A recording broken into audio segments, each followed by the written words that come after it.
Bugun sizlar bilan saperning bilan birga bir o'tishganda lobbidan tepib chiqarishni o'rganamiz.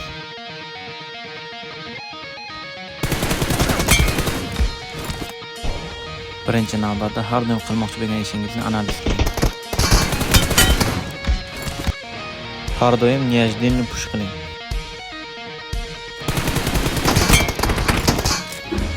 Boya aytib o'tganimdek, o'yinni analiz qiling va chiqadigan joyiga qarab o'ting. Raqibingizni o'ziga ishongan pozitsiyada kutib oling.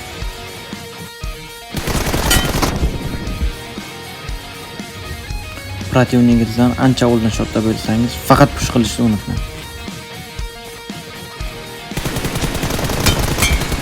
Sababi bu uni shoshiltirib qo'yadi.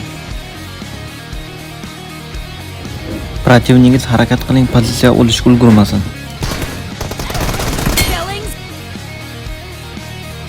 Barchamizda imina mana shu holat bo'ladi. Bundan qanday to'g'ri foydalanish kerakligini biling.